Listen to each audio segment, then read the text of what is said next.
This episode is brought to you by HASA.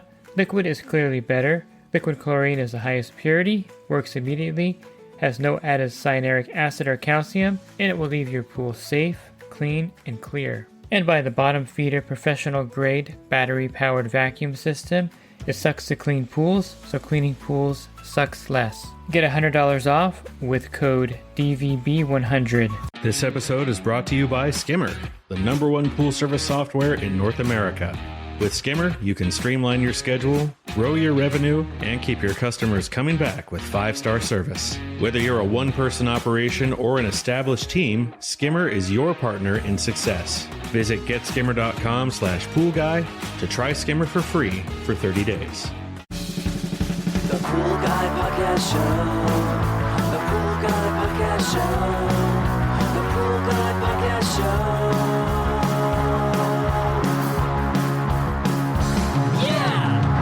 Hi, welcome to the Pool Guy Podcast Show. In this episode, I want to talk to you about springtime pool care.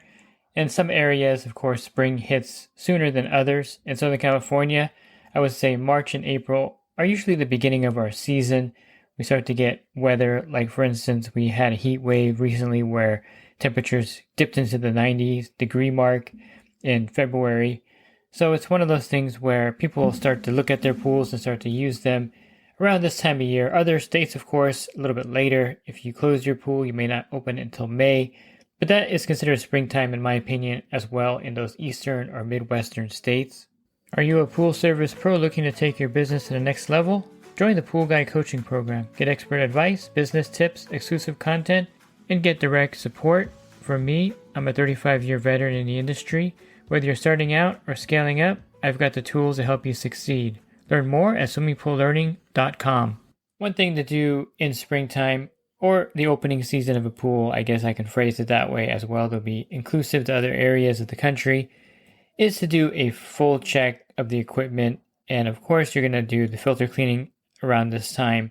You want to schedule your filter cleanings if you have full-size filters like diatomaceous earth filters, a 60 square foot, or if you have the quad cartridge filters, you want to schedule these cleanings in March or April at the beginning of the season so that you start with a clean filter. If you have a sand filter, you want to make sure that it's operational, especially if the pool has been closed for a few months and you're opening the pool. There's lots of problems that people run into back in the areas where they open up pools, and I have a lot of group members that open pools up. They find all kinds of weird things that are, like, hey, how did this happen? So a lot of times there's a failure of the cover and a lot of debris in there. Other times I open the pool up and it's black, but we don't have those kind of problems here, thankfully, because we don't necessarily close our pools in the winter. In fact, we don't close our pools anywhere in my area. Probably most of the state, maybe in a mountain region, you would close the pool, but we're open 365 days out of the year here, just like Florida and a lot of parts of Texas, Arizona, New Mexico, and Nevada. So one of the advantages of being open all the time is that you can schedule your maintenance in a way that kind of mimics spring cleaning. I guess you can say that. I always like to make sure that everything is clean and tidy in the equipment area before the season starts.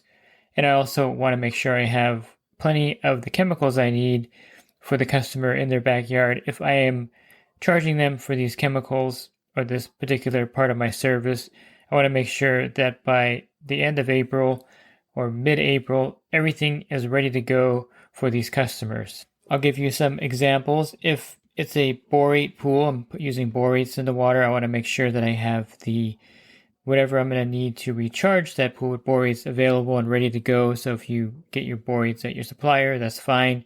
Or if you get them online, I like due2diesel.com. Again, that's due2diesel.com. It's actually spelled exactly how it sounds. And I really like getting the boric acid powder from them. And sometimes you'll have to recharge it more than others. We didn't have much rain at all this year. I think we probably had like 3 inches the whole year versus last year where we had like 37 inches. So the borates should still be pretty good in most of the pools. But, from last year, I had to recharge a few pools with the borate. And you want to make sure you do that before the season starts. Same thing with a saltwater generator. If it's just coming online because the water temperature's getting into the high 60s, low 70s, you want to make sure you get a salinity meter. I always like using a digital salinity meter. I don't like relying on the system to tell me the salt level. Sometimes that's inaccurate. And you want to make sure that you have enough salt in the pool to start the season, so the saltwater generator is already on and running when the season starts. You don't want to be adding salt to the pool in June or July when the season's already started and you're supplementing it with chlorine or something like that. You want to make sure that the system is working and operational in April and May. And if there's a problem with the salt cell, you want to make sure you address that right away with the customer, because more than likely, if it's a saltwater pool on your route, you're going to have to supplement it with your tablets from your supply and your chlorine if it's not operational. So you want that, of course, operational at the beginning of the season. You also want to make sure that they have the trichlor tablets. What I do is I actually get a bucket of 50-pound tablets, and I'll leave them at the stop. In most cases, these tablets should last you one season plus, so 1.5 seasons to 2 seasons. So I'm not buying tablets all the time for the customers, but I want to make sure that the ones that do need tablets for the upcoming season have them on hand. So I'll invoice them for the bucket of tablets, usually in April, and the customer pays for the trichlor tablets. I've done this for many years, even before the crisis where the price skyrocketed. I would charge the customer. So it's nothing new, but if you aren't charging the customer for tablets and you want to incorporate that, you can do it slowly. One good way to do that, let's say you do the service and you're including the tablets, but you realize that that's not cost effective for you. And if you have employees, it may be even less cost effective. I have one friend here who has 15 trucks, and he's like, his employees use tablets like candy, and you can't really watch them. And it's one of those things where you can overuse them very easily if you're not careful. And if you're not the owner of the company, you don't really care about things like cyanuric acid going out of control in a lot of cases. So one way to keep a handle on that is, of course, educate everyone in your service business, all your employees, that you want to supplement pools with liquid chlorine or cal hypo and not overuse the tablets, because it does cause the cyanuric acid level to rise very rapidly in the pool. And that's kind of how I operate. I use tablets to get through the week with they slowly dissolve and release chlorine into the pool.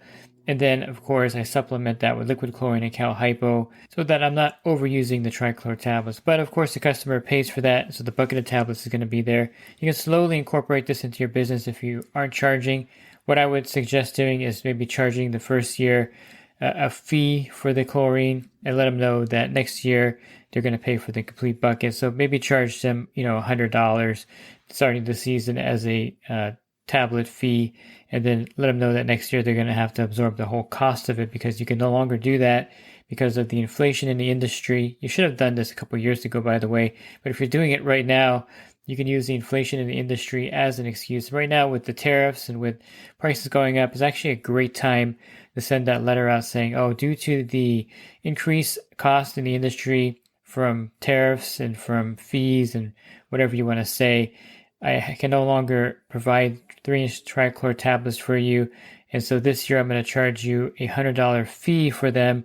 And then the following season, you'll have to purchase a complete bucket of 50-pound trichlor tablets from me. And I think that's a good way of phrasing it. And once you have that established, you can just go forward with charging the customer for the tablets. I like leaving it by the equipment area. So you want to make sure the equipment area is clean. Get rid of the old bucket of tablets that's there, or get rid of anything that you have laying around, and make sure it's really clean. And so when you bring that new bucket of tablets and leave it there, the customer is not going to have an issue with it. I think the main issue people have is when you bring the tablets there, you have a few other buckets there, you have a bunch of stuff scattered around. They don't like that. It looks messy, and it looks like you're storing so much stuff at their pool. Just get rid of all the stuff that's around there, and make sure that all that's there is the pool filter, the heater, the pump and motor, and your bucket of tablets. And then I should add, if you are using a phosphate enzyme type treatment, you want to definitely have that there also by the equipment. That's what I usually do for the customers. A lot of customers like the enzymes because it helps keep the pool tiles cleaner when they're using it with the suntan lotion and dog swimming. Well, the dogs are tough because even that's sometimes ineffective. But I'll use the enzyme phosphate treatment in some pools, and I want to leave that bottle right there so the customer knows that they paid for it. So that's basically all that's going to be there are those chemicals that they pay for. And when I charge the pool with borates, I don't leave the bucket of borates there. I take it back with me, and then I just recharge it when I need to. And then a lot of pools, of course, have the PoolRx unit, and I like to use that unit. I don't leave the packaging there or anything.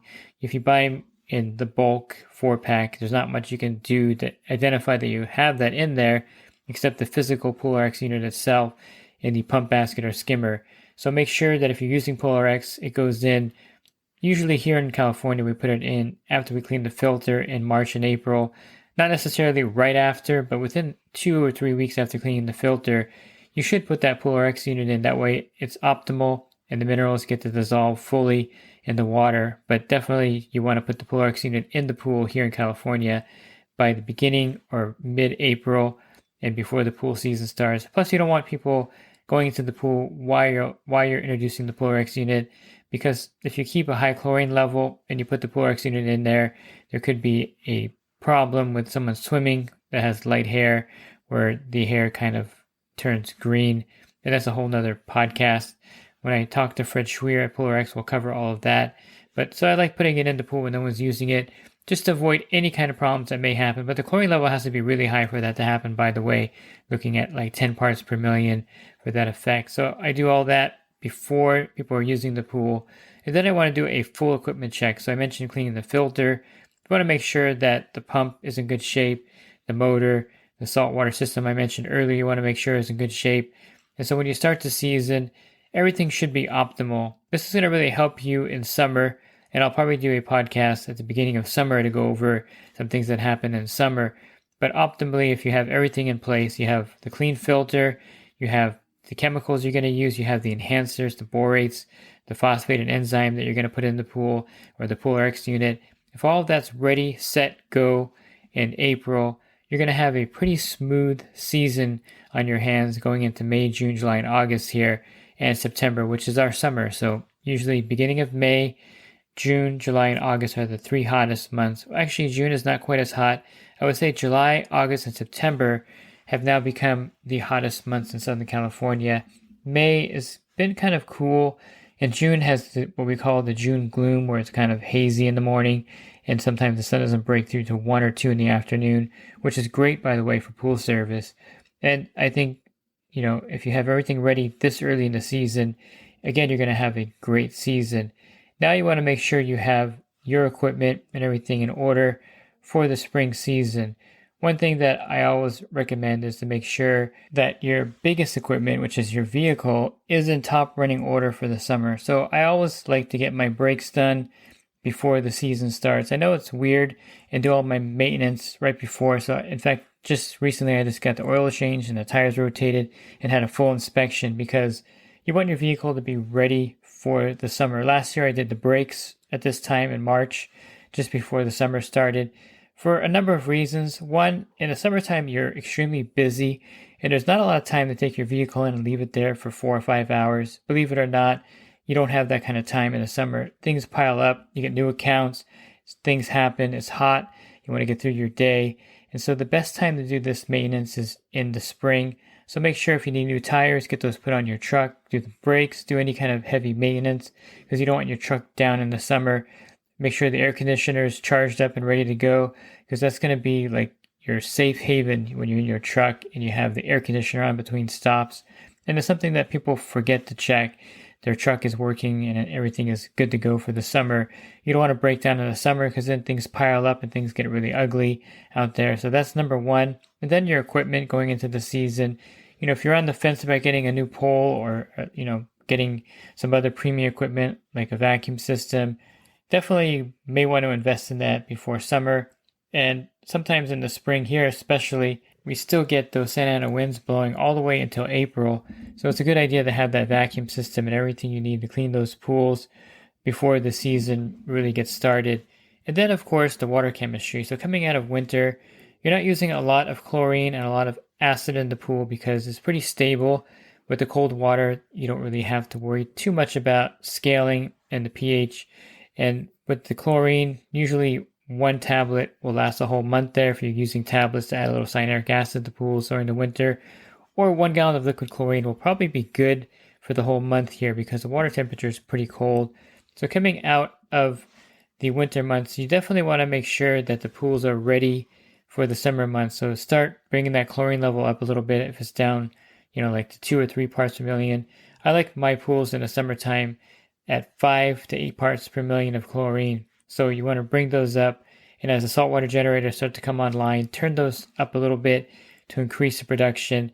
And you'll thank me later, but if you keep all your pools in the summer at 3 parts per million, you're going to have tons of algae. You're going to be spending a lot of time there shocking the pools. A little bit of higher free chlorine doesn't hurt anything. A lot of that chlorine is locked up in cyanuric acid anyway, but having it at 5 to 8 parts per million gives you that cushion in those pools so that you can weather any kind of problems, or if they use the pool and have a party, it's going to survive it with no issues. But in the wintertime, some of my pools actually zero out. I forget to maintain the chlorine level at a high level. So I've been to stops on my route where I forget to add the chlorine or keep a proper level because the water's so cold, not a big deal. But if you're not raising the chlorine level in April into May here, you're going to have loads of problems. So make sure you start to increase that chlorine level up.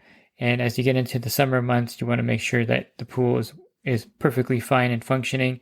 The last thing you want to do is to go into summer with an algae bloom in the spring, which can happen because a lot of pollen is falling into the pools, and there's a much higher phosphate problem or potential there also with all the pollen. And you want to make sure that you bring the chlorine level up to the right level, and also use your enhancers at this time. I mentioned Polar X or borates because these are great at preventing algae. So again, if you start the season with algae in the pool and you're spending time cleaning it and shocking it, you're kind of limping into the beginning of the season, and you're going to really set yourself back tremendously. Now, this has happened to me before. This is why I'm mentioning it here now. I've done this before where I kind of neglected a few pools in the spring, and it caused algae to bloom, and I cleaned the filters like in May. And for that whole summer, I'm fighting algae and fighting problems because I wasn't proactive in those months where it's easy to be proactive. Because really, to be honest with you, March and April are probably the mildest months here in Southern California. The weather's great. Not much is going on. Occasionally you get a Santa Ana windstorm, but it's really a great time to catch up on all this stuff and make sure that you have the clean filter, you have all the chemicals you need, all the supplies you need, just so you start off summer with the right mindset and with your pools looking great heading into summer.